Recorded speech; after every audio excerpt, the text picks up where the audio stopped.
This is Harshit. So here we have Krishna Teja. A brief introduction of him. Let me have the privilege to give a brief introduction of Krishna Teja.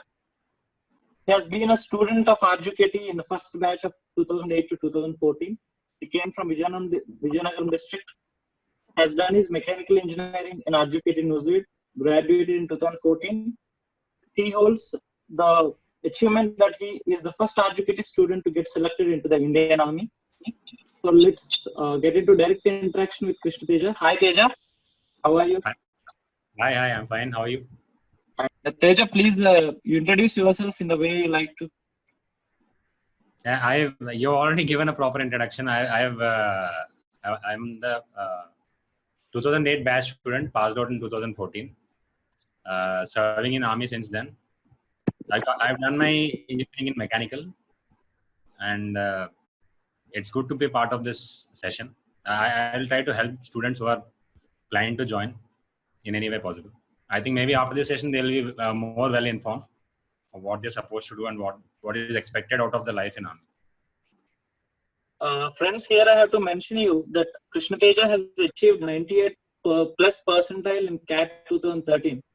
So Teja, after that percentile and after your employability in mechanical engineering, what made you to choose army? What is your motivation? Maybe my answer would be a bit funny. Destiny is something which you can't change.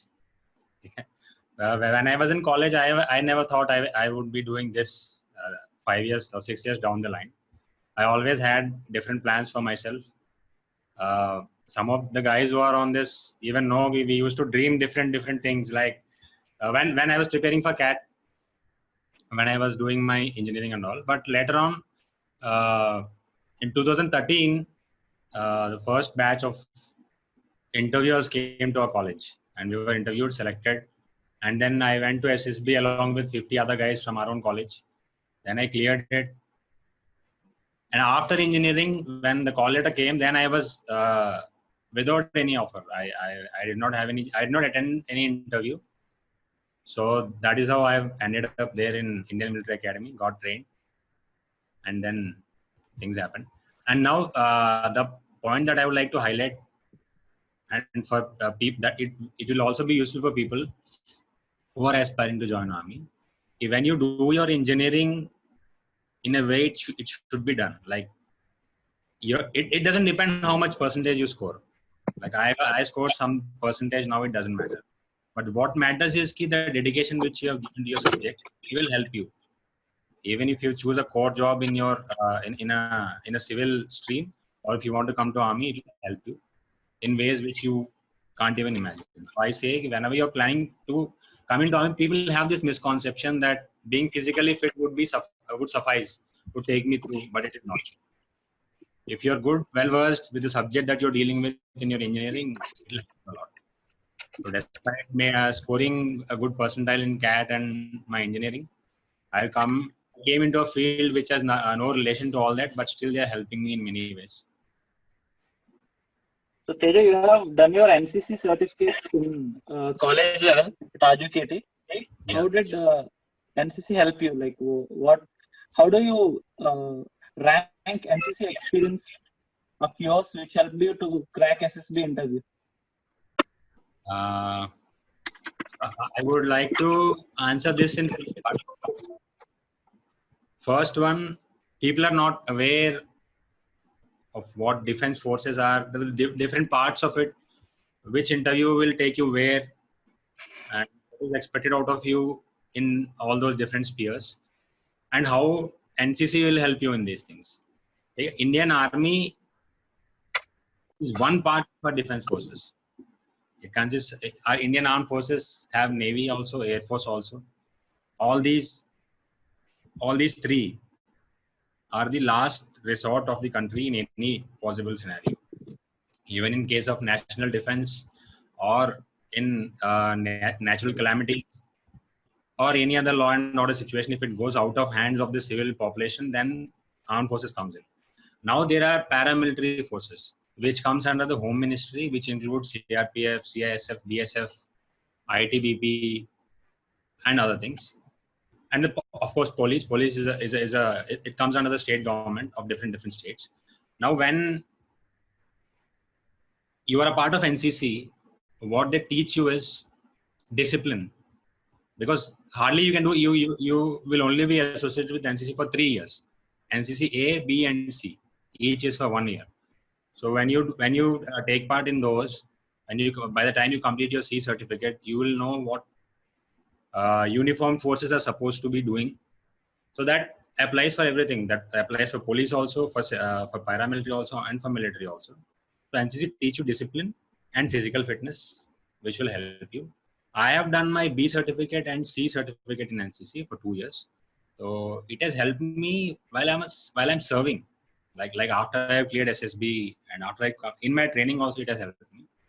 So if you speak particularly about service selection board interview, it is a different ball game altogether. It has different prerequisites, different requirements, which maybe in the subsequent questions you may ask. Otherwise, I'll clear it at the end. So Teja, like, what were your parents' concerns when you got the call to join the army? So what were the concerns before and after? Starting, like, one more thing I would like to add here is, in our state, to be particular, I'm not speaking about any other states. We only aim, or most of us aim at studying, graduating in a particular stream. Am I audible, Archit? Yes, audible. Yeah, we always aim at graduating in a particular stream and then attaining a job which is paying us in 5 or 6 digits, or attaining PhDs, or starting our own business or something of that sort. But coming into defense forces, I have seen very limited. In fact, myself, I was never having that aim. So when we ourselves are not that into it, parents obviously they are not aware. The first thing, and secondly, they don't want their children to go into it for various reasons. In the same way, even my parents were very apprehensive about it. In fact, my father discouraged me from going to the interview itself. For that, I have to thank my friends, both my my PUC1, PUC2 classmates and my engineering classmates also. They have encouraged me. They have asked me, just go. So I went, and then I cleared. Even after passing out also, my parents have attended my passing out. So even then, they are not sure if they have taken the right decision and all.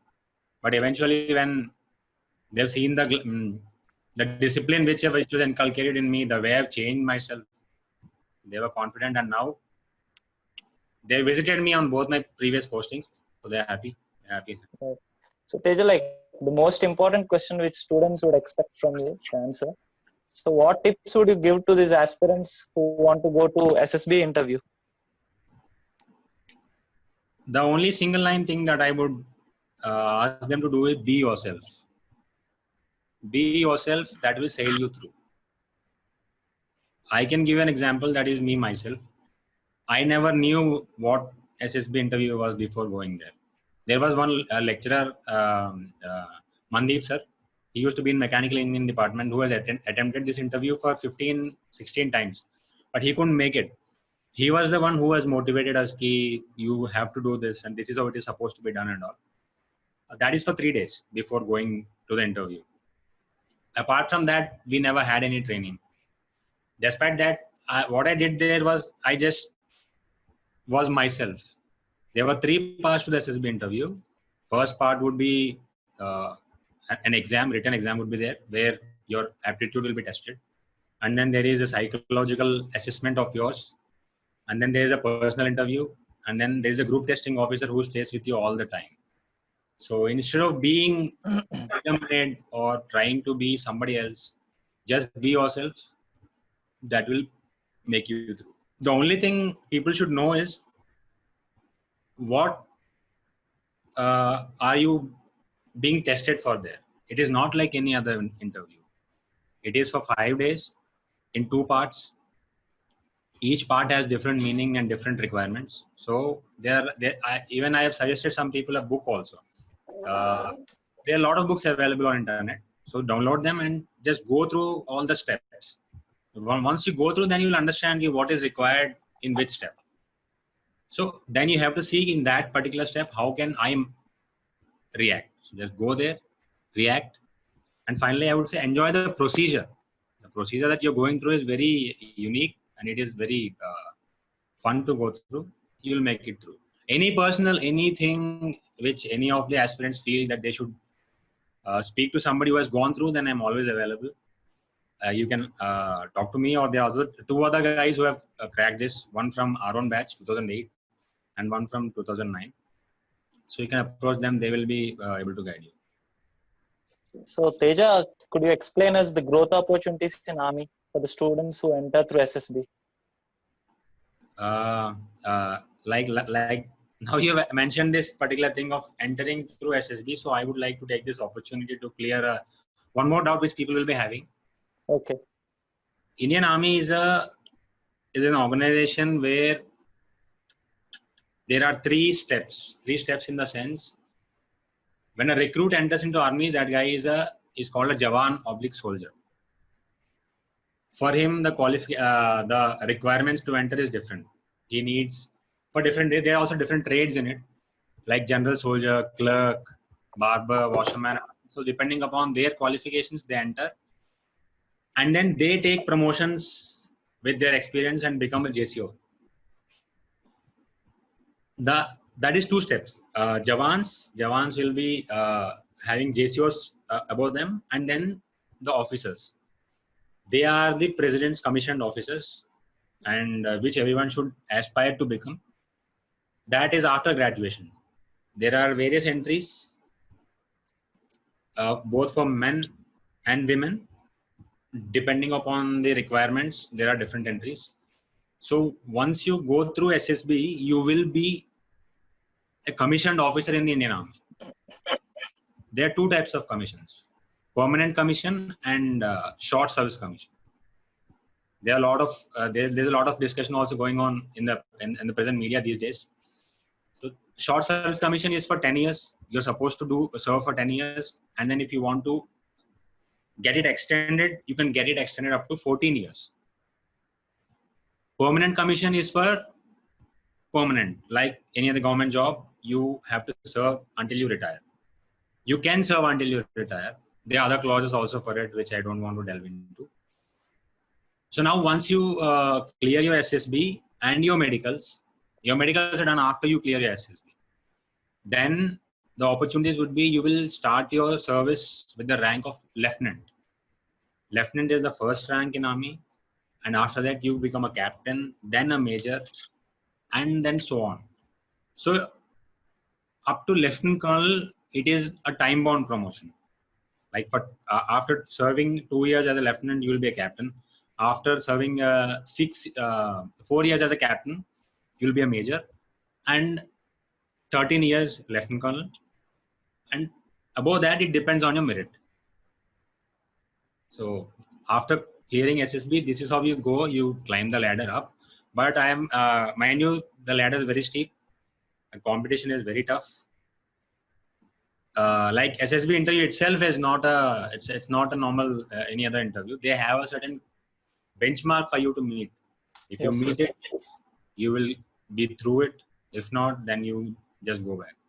So once you clear it, you obviously have achieved something which the rest of the population haven't. You are itself have a good opportunity. So after career progression is very lucrative. I don't say it is unlike many other fields outside, that I can assure you. There are opportunities like when the Indian Army advertises, all it asks is, do you have it in you? Do you have it in you to be in this organization?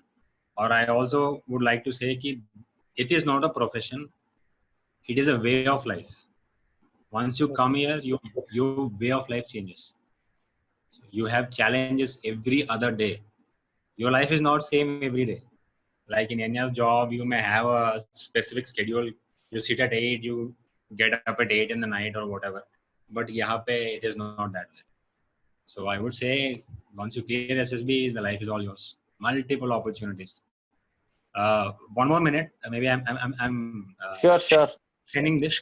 You also get an opportunity to pursue a career in a lot of sports if you're good at it. Great.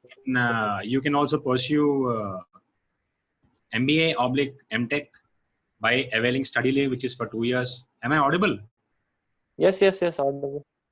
And then you can also go on United Nations missions for wherever the UN is serving.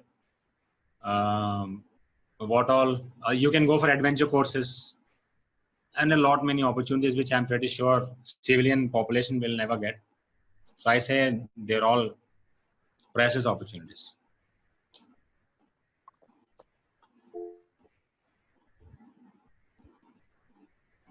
So Teja, what about technical opportunities for students like ECE, CSC, etc., who want to enter army not through direct Jawan? I mean, not as you say direct Jawans. Like, what are the technical opportunities? Are there any? Jawans का तो हम बात ही नहीं कर रहे. I mean to say कि that thing is completely different. The only qualification for them is a 10th standard. They can come. They can after 10th they can enter and come. When we speak about officers, I think the network, there is an issue with the network. Can you hear me? Yes, I can. Okay. So when you enter as officers, only the entry scheme is different. Either you enter as a technical entry or you enter as a non-technical entry. That is it. The only difference is only until you clear your SSB. After you clear it, the whole thing is open to you. You get trained in the same place. Of course, there are two places. I am at Dehradun and Chennai. So after getting trained, depends on your merit, you are allotted an arm. Now I would like to clear one more doubt people normally have, civilians normally have, is because they don't have an exposure to army. There are some fighting arms and there are some services.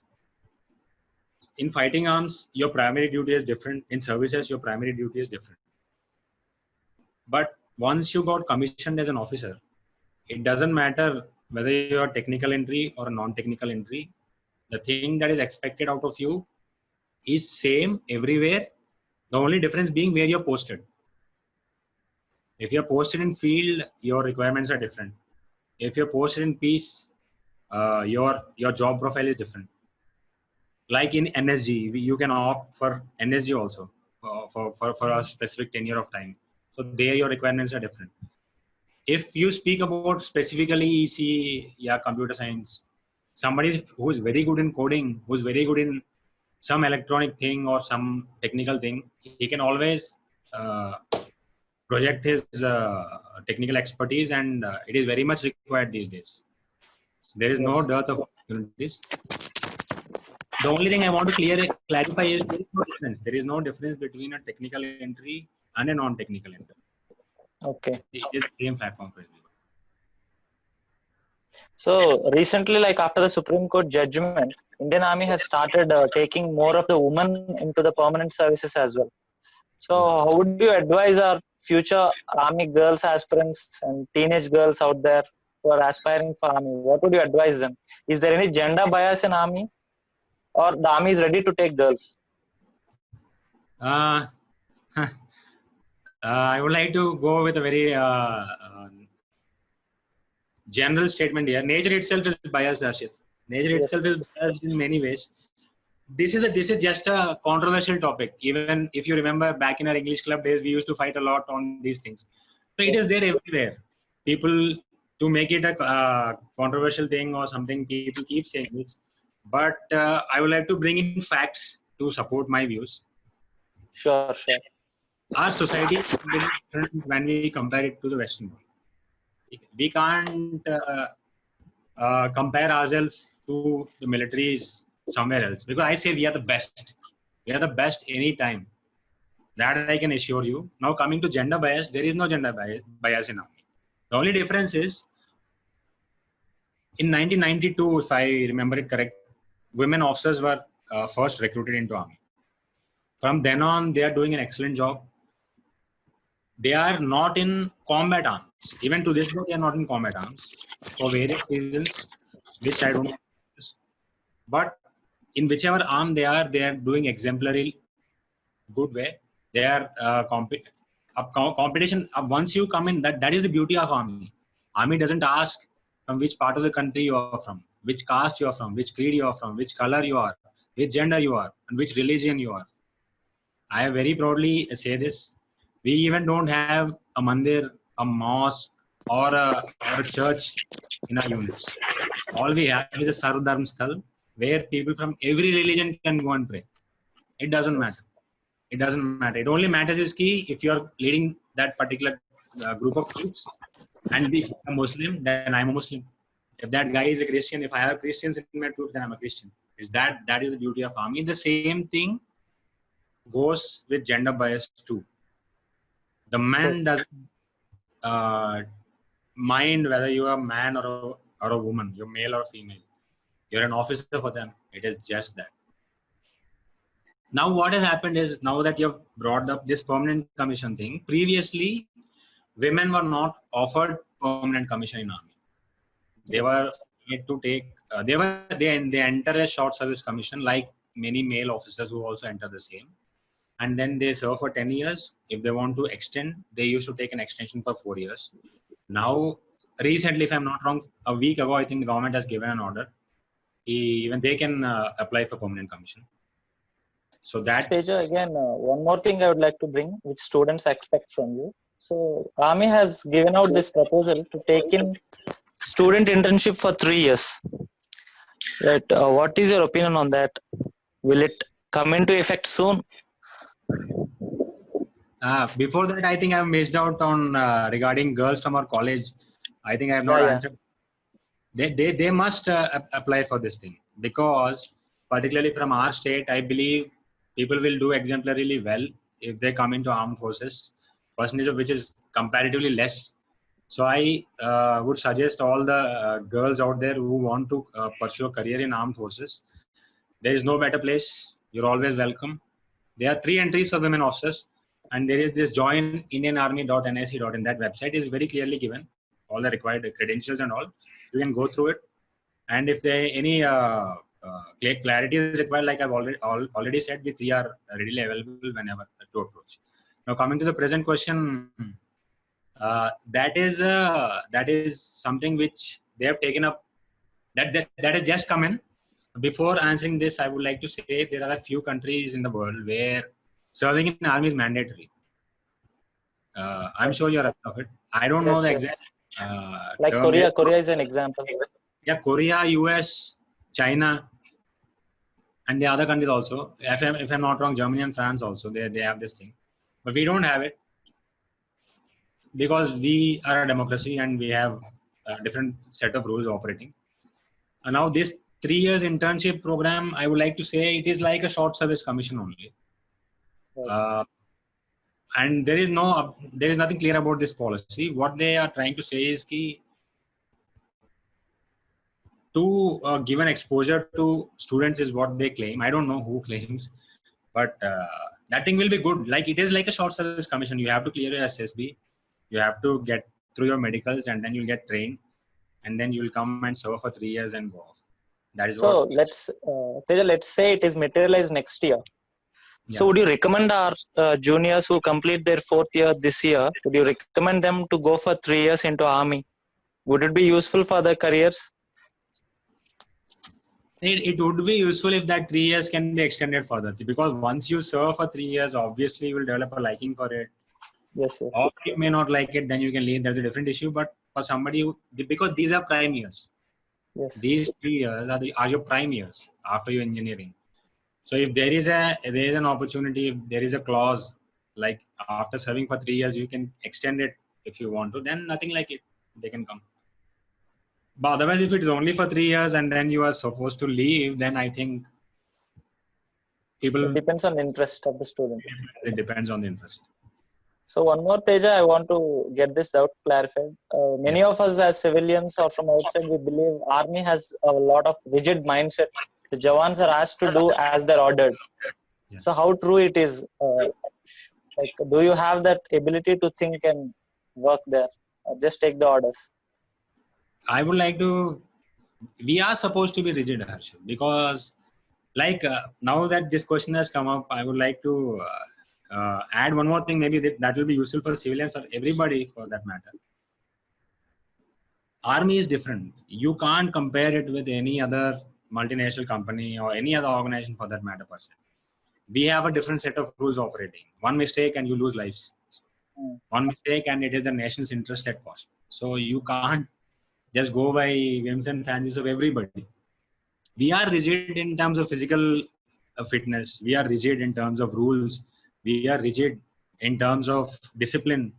Of course, we have to be. There is no other option. There is no laxity in these things. True. But when you say that Jawans are asked to do only what they are told to, I say that's a big no-no. People should come and see what is happening here. Okay. You give an opportunity to them, they will give you 1,000 ways of doing things. Right. Army functions in a complete different way. I'm telling you, people will be even I am, because personally I never even ran 100 meters when I'm in college. Can you beat it? I had different requirement, different things. But once I came here, I'm lucky. When I say I'm lucky, I'm pretty sure many of these hearsays, many of these allegations would be as such nullified. People are given ample amount of opportunities, because when war breaks out, nobody will be there to guide them. Everybody is on their own. So it is not like that. We are rigid where we are supposed to be, and we are army is changing in every way possible. Teja, because you have said now army is changing, it's true that now the war is also changing. It's not about Jawans fighting on the ground. It has It's about changed. different things. And now we have also entered into cyber warfare. Yeah. So, are there any opportunities for the cyber experts, cyber professionals from our college or any colleges outside to enter into army? Is there any option? Plethora of opportunities, Harshit. That is what now. Once you come, I would say if you want to have that feeling of being in army or making your expertise help army in one way or the other, you can always clear SSB, come and then explore. Because yes, World War I and II, they were fought 14 to 18, and then afterwards the rules were different. They were pitched battles, trench battles were there, and then armored warfare has come up. Now it is completely different. It is all cyber. You can unnukes and all. So all this is artificial intelligence based. So particularly guys from our college can utilize this opportunity very well. Even if they're having some projects which they think would be of use to army, they can always approach. They can always project it. The best thing is to clear SSB, come in and then explore opportunities. That would be better. Teja, coming to the second part, moving to some more complex questions. Like recently, the Delhi High Court has ordered the armed forces to stop using the social media platforms like Facebook, Insta, etc. So, what's your opinion on that? It is recent. Delhi High Court ordering is a different issue. That is one of the officers have approached the court, and so the honorable court has given a decision. That is a separate issue. I would like to address it from a neutral point of view, saying every guy who is serving in army is ruled by Army Act. There are different rules with which we operate by. We don't have army. It is not like civilians. So whenever we get orders to implement certain things, we implement. The same way we got these things, all those 18 and apps should not be there. That is implemented. That is from various reasons. Whatever I understand from my 5 years of experience, Yes. all these apps, they collect your data, basic data, where you live, what you do, what's your age and all, and where you are. Location is GPS is available in every mobile these days. Yes. So that is the main reason. And to mitigate honey trapping and all the information leaks that happened, that was told. High Court judgment is a different thing. One of the officers have taken up a case because he felt it otherwise. So that is the thing that happened. So Teja, like because you have brought this word of honey trapping and the army banning 89 apps like Tinder, Bumble, etc. So please explain to our audience like how this honey trapping goes on, especially in this western border of Pakistan, and how is army dealing with it at present? With the change of times, previously there was no smartphones, and when we were kids, we hardly had landlines. There is no social media. Now everything is at your fingertips. Everything is available. Even at this moment, if I want to know where Harshit is, I can, where somebody else is. It is available. Now the play, like we have already discussed, warfare has changed. There is no pitched battles anymore these days. It is all cyber. So honey trapping in the sense ki at higher level it happens it happens for various reasons. But what normally happens is soldiers also use mobiles. They also have all these social media accounts and all. So at times they don't understand what to share and what not to. There are certain things which public need not know. Where he is serving, what he is doing at that particular moment and all. So that is honey trapping. The adversaries pinpoint such guys.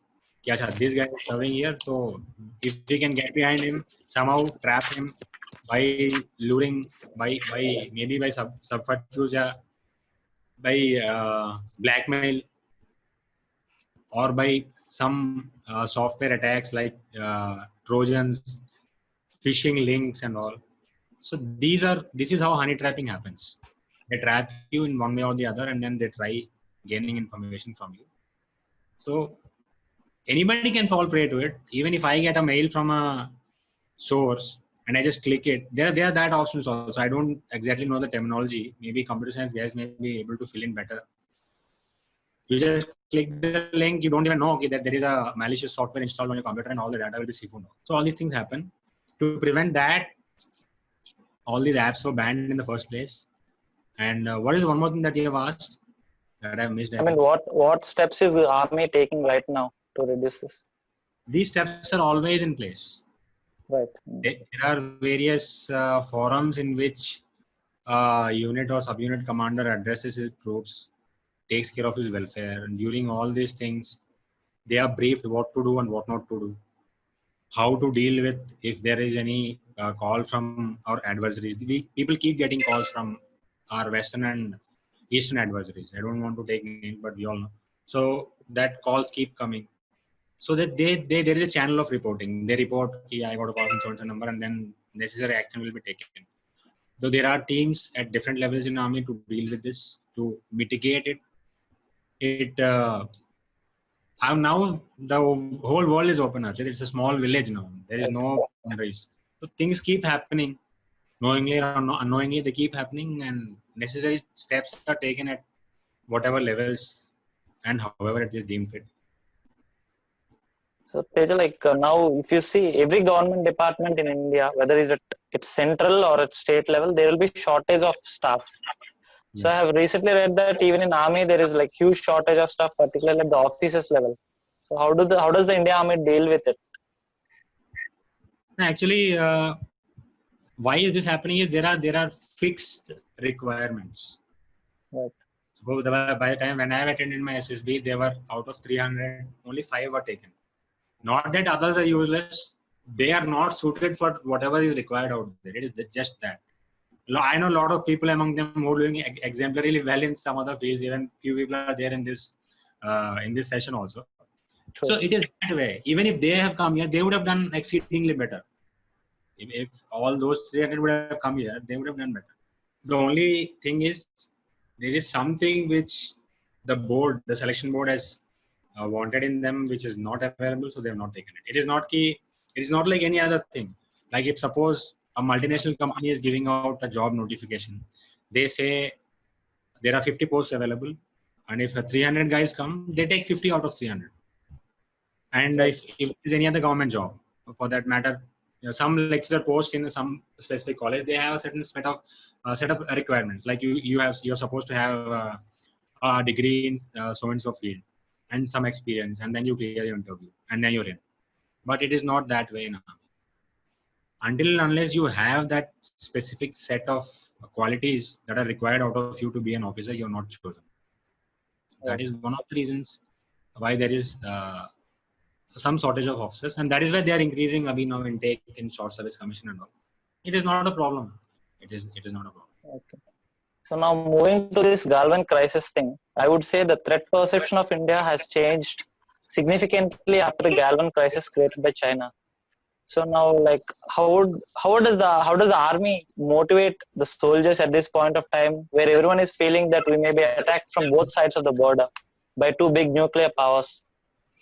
How do you motivate your soldiers? No, it is. My answer may surprise you, but this threat was always there. It is Right. always there. We always had our eastern adversary in the east and our western adversary in the west. They were always there. The only thing is, if you remember back in our college when Mumbai attacks happened, the first information we got was through Hindu. If you